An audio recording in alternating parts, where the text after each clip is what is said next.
Hello, my name is Larry Zicklin, and along with my friend and teaching colleague Paul Roth, we will be hosting this series of conversations devoted to the subject of ethics in business.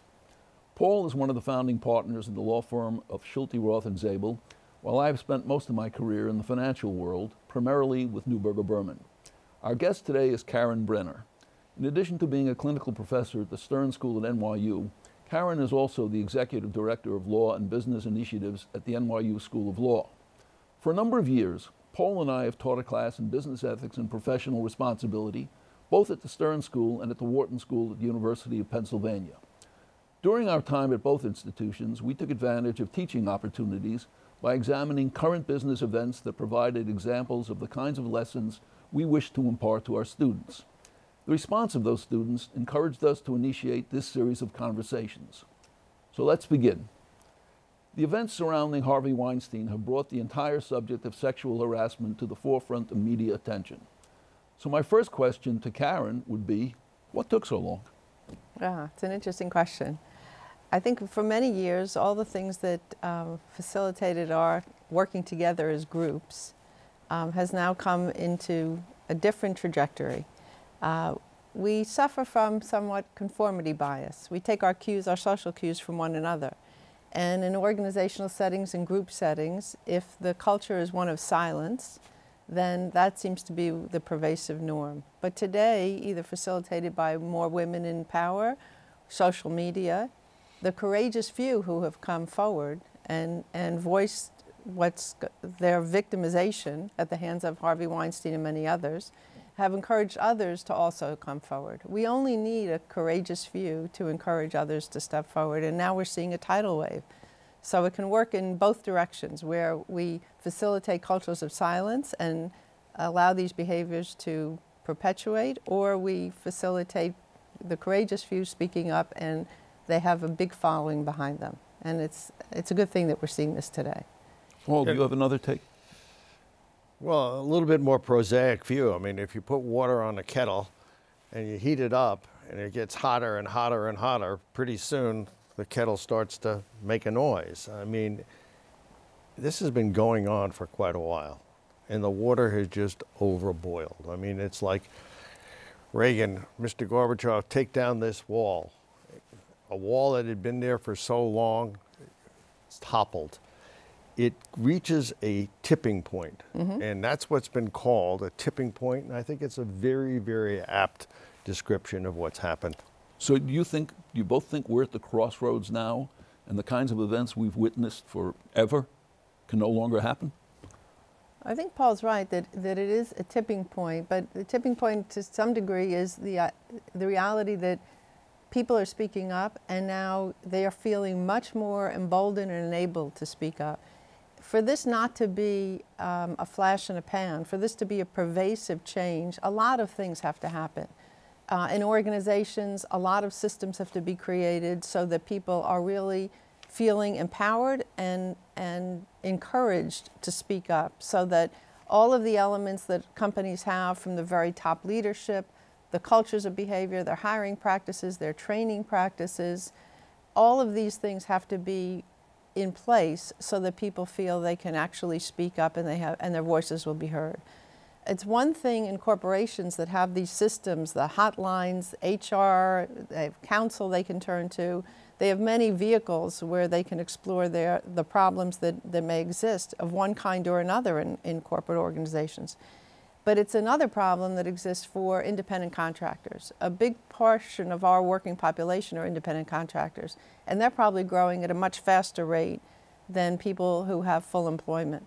So under the Title VII provisions, those are granted, those protections, the federal law protections, are granted through employment. So these sexual harassment claims are claims that can be taken, like in Fox, through employment circumstances. But independent contractors, people who have no standing, are left to private contractual claims that I'm sure Paul can speak to more eloquently. But those are a big chunk of our working population. There are people in healthcare, in restaurant industries, in really all walks of life who are now independent contractors and growing in large numbers. And it's a state-by-state phenomenon whether or not those claims can be heard, and there are claims that are much more difficult to bring. I think we're at the beginning of a tipping point. And when you reach the tipping point, okay, you start down another direction. And I think there's a lot of cultural changes that have to take place as we move. And there are cultural changes that men have to recognize what their responsibility is. Women have to recognize what their responsibility is. Both men and women have to determine whether they're silenced when they see these things going on, when they think they see these things going on, makes them enablers. Yeah, but can we stay on that one for a second?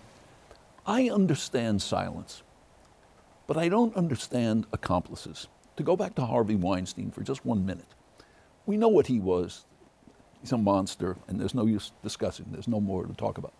But all those people that were his active accomplices, somebody brought those women to those hotel rooms or to his bedroom and escorted them out.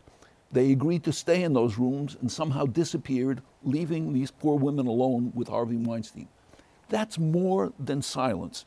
That's being an accomplice, or as we would say in the streets of Brooklyn, a pimp. Well, we all suffer from somewhat motivated blindness. In organizational settings, star producers, star performers, as we've seen from all the men who have fallen recently, they have good outcomes, good results. And so the people who are part of the process to get them to that standpoint are motivated to allow them to continue on whatever their pathway is. We all know what wrong behavior is. So the question is, in a social circumstance, what is inhibiting us from acting on what we already know is wrong? And silence is a part of enabling. Silence is a part of aiding and abetting in these circumstances. This wasn't silence. Yeah, this was active involvement in the process. Well, people look, can talk themselves into it. This is fear at work. People are afraid that they're going to lose their jobs. It's also a question of what responsibility do you give very young people versus people who are in middle management or people who are more senior. And it's also a question of what is the difference between what you suspect is happening and what you know is happening. And all of that relates to what avenues do you have to express what you know. If you're at Harvey Weinstein's company and he's the CEO of the company and he's everything about the company, who are you going to go to tell them? There needs to be an avenue of redress, especially if you're a young kid and you see yourself having an opportunity and you don't want to kill that opportunity. Look, we brought this up in one of our classes and we asked about the passivity. Why do women have passivity in the knowing or suspecting strongly what's going on? And the answer was pretty much throughout the class, afraid of the consequences to them. And we have to get to a point, and I think the boiling of the water that I'm talking about, a collective anger, a support that women are starting to feel for each other, and that men have to buy into in saying they're going to support it as well, will enable those young people to stop being enablers, if you will. Silence is not as benign, though, as we'd like to make it out to be. Silence in the face of something bad happening is aiding and abetting. Whether it's under the law aiding and abetting, that's a separate question. But the benefit of young people, the benefit of people who are new to an organization is they have a fresh set of eyes. They haven't been tainted by an organizational culture. They are sometimes in the best position to speak up or speak out because they're not captured by the system yet. And so it's really important that people who are new to an organization who see something are encouraged to speak out, because only by their not following in the patterns that they see before them will cultures change. So they have to be empowered in some fashion, and they have to have the vehicles, as you're talking about, within the system to be able to act on what they suspect. And you're right, we don't know what's going on behind closed doors, but there are suspicions, there are people who do know, and those people have to feel more protected as they voice their concerns. Well, my reaction to that, Karen, is if you don't know, you need to have a vehicle where you can express the fact that you fear what may be going on. Right. And it may be an anonymous hotline. It may be various things that you can do. I mean, I was really heartened by the fact that the company we represent, a new CEO just took over. And in his first address to the company employees, he said, I want to make you understand we have zero tolerance of this at this company. Now, we had no complaints that we knew of at the company, but he took the opportunity to set the standard right at the beginning. That's what we need if we're going to change things. That's right. And there needs to be some understanding from leadership, and just as you said, it has to be voiced. It has to be evident. And people who do speak up or do raise a suspicion or concern should be prized for that, even if it doesn't result in something nefarious, uncovering anything nefarious. The idea that everybody is responsible for policing the culture of an organization, and as you said, men and women. This is not just a women's issue, this is a cultural issue, and we're all affected by the norms of that environment. So both men and women, and corporations have to examine the kind of behaviors they encourage, facilitate. Do they promote drinking? Do they promote behaviors that will veer off in directions that are perhaps uncomfortable for a certain segment of the population in that organization? All these things that may have been the way we've always done things have to be re-examined and rethought of in a more diverse culture. But wait a minute. When we talk about the active people who are involved in this, don't we have a social contract among us that we don't promote this kind of thing? Don't we have some core human values that we don't escort women up to a hotel room for the prime purpose of providing a subject for a Harvey Weinstein type individual? But it's never promoted. Does that have to be way. codified? No, I think you're right. I think we can't expect that we're going to have laws protecting every aspect of this. That we need to remember that human dignity is at the core of this. It's at the core of how we interact with one another. I don't believe necessarily that people who are bringing an individual to an executive's room for an interview that they are necessarily believing, this is the motivated blindness, that they're actually believing they're putting a person in the lion's den. They may be thinking that there's a legitimate meeting that's going on, or they may want to think that. Or as Paul says, they may not even be in a position of authority or responsibility to even raise the question. I think, frankly, a lot of this at least starts without any knowledge whatsoever that they're doing anything. It's just the repetition of it, the whispering that you hear going on in the halls that creates a situation where you need an outlet in order to express yourself as to what you fear. But this is look, if you take the Weinstein Company, I think it's a good example of moving to what Karen said, the small businesses. Small businesses are what, 90% of the jobs in the United States? Where do you go and what do you do? In a Weinstein Company, Weinstein was it. He was the company. He was the company.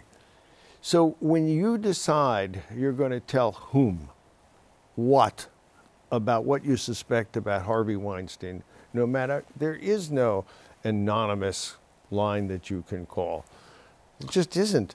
You're going to have to go against the powerful in the company. And that's the case in most of the small businesses that exist in the United States. So it's a cultural issue from my standpoint. Exactly. How do we change a culture? When the United States Congress has settled all kinds of sexual harassment suits, paid out what I understand to be $17 million in damages. By the taxpayers. It's all kept by the taxpayers, all kept secret, and to this day, we don't know who violated those laws, who was paid, why were they paid, how much were they paid. Everything is hidden. So the Congress sets no example for us. And the White House obviously set no example. And notwithstanding that, got elected. So it's a very concerning thing when character used to matter for people who were in positions of authority and responsibility. Their habits of behavior, their character, when they were responsible for implications for large numbers of people, be it in a corporation or in government or in other institutions of great responsibility, it doesn't seem to matter as much today. People seem to be getting a pass in certain venues. That's true. And that's very, very concerning. And that, you know, look, that's a very long-term change that's going to take place. I think Congress is going to change its procedures because people are just not going to put up with the nonsense that we have in terms of the congressional procedures as they exist at this point in time, in terms of how you make a complaint, where you're silenced for 90 days. I mean, before you can even make a complaint, you have to go for counseling, then you have to go for mediation, then you have to have a 30-day cooling off period, and it's the American taxpayer who pays for the congressman to have an attorney to make sure that you don't eventually express your complaint. It's ridiculous, and I think we're going to see a change there. But I don't really think the congressional morality is going to be what changes what happens in this country. As much as we talk about the Weinstein and his having the power, I mean, I think he did get fired. He did get fired, and there were independent people. And I think we need to understand that, even though he and his brother own 40% of the company. And people have to sort of be educated to learn to look for who they can talk to. Well, and the Weinstein case is a pretty extreme example in the sense that not only is his actions hopefully an extreme, but also the fact that they were large shareholders of their own company, and so this power imbalance issue was heightened in that circumstance. But you know, one of the points you raised about silence, most of the settlements, well, 2 points I wanted to raise. One is even when a board becomes knowledgeable about, which they obviously must have in the Fox case, because in those instances, the company paid off the victims in multiple instances with Ailes, I believe, and O'Reilly. O'Reilly, I think, paid the victims in one case $32 million on his own. And then got a handsome contract from the company. So the board had to become, or should have become, aware of these instances. Of course, they had the derivative suit, which they then resolved.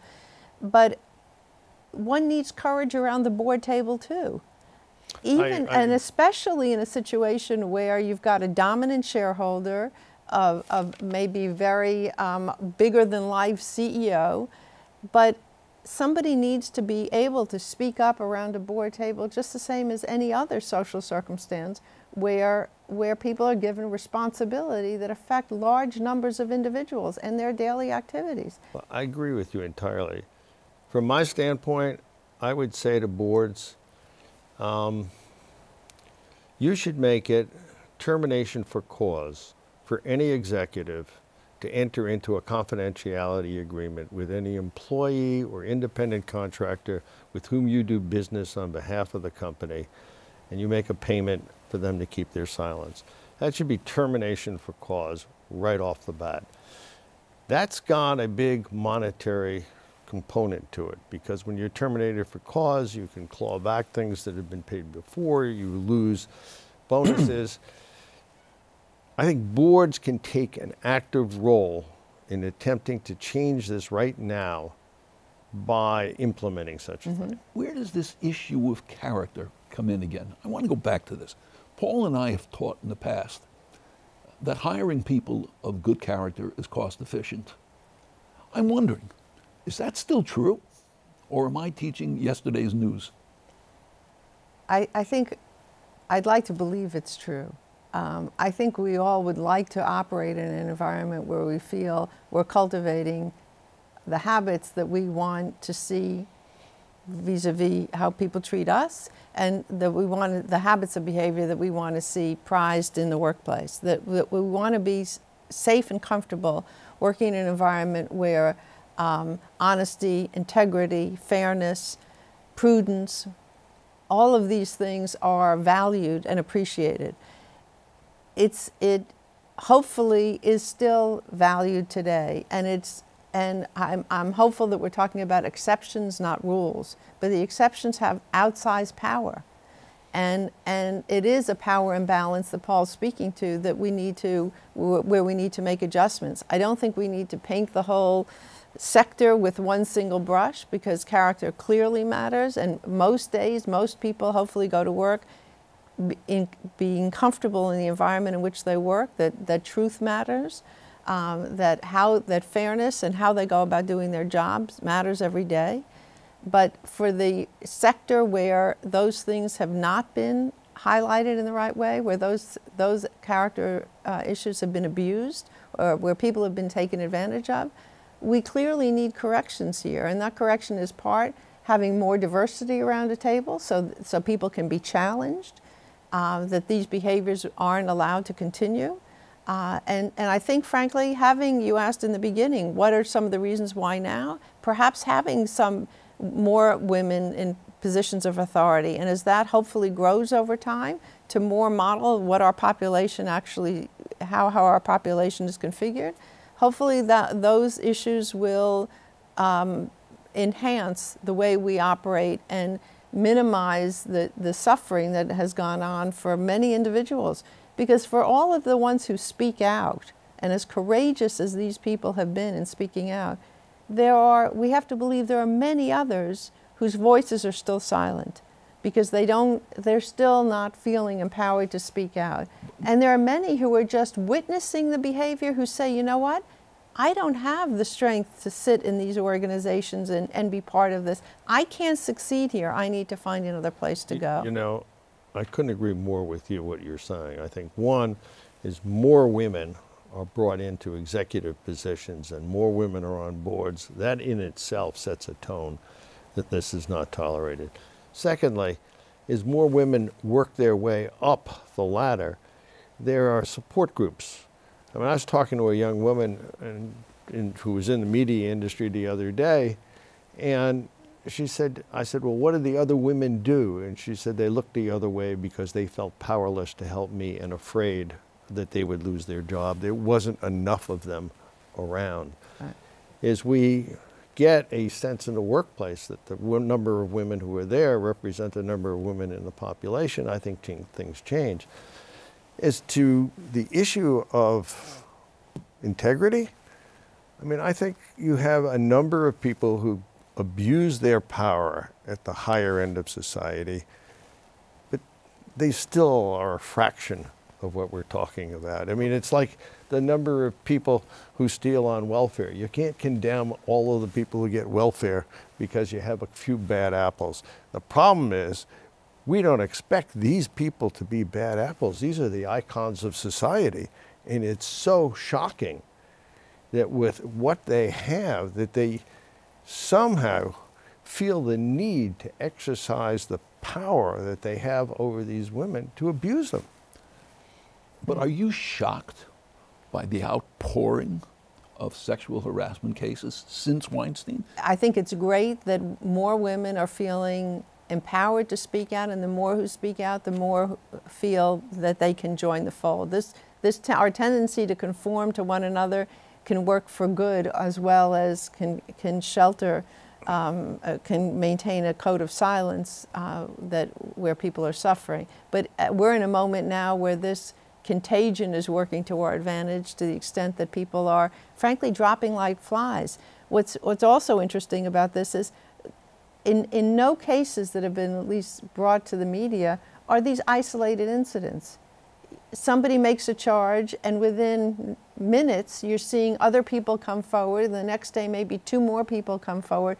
These are character flaws. These are habits of behavior of these individuals, and so it's not an isolated occurrence. It's a pattern of behavior, and in some cases, it's been going on decades. So it's decades where no complaints have been made. Right. So the question, I think, is starting to answer itself a bit, because women are feeling sufficiently empowered and angry. Social media has probably facilitated it also, because it's a little easier to join a club when you just have to click. It's a little easier to have your voice heard when you can retain some distance. You don't have to be the one to get to the microphone, to hire an attorney. So it depends upon where they are in this grouping, but there are mechanisms for people with loud voices and softer voices to join the so-called movement. I think we're going to sort of have to leave it there, Karen, because we've run out of time. This is our program for today. I want to thank you for being such an insightful and wonderful guest and sharing your thoughts with us. Thank you. Larry and I hope that you, our television audience, enjoyed this show, and we hope you'll join us next time when we will discuss insider trading. And our guest will be someone who was convicted of insider trading and wore a wire to collect evidence for the government. So thank you, and we look forward to seeing you again. Thank you.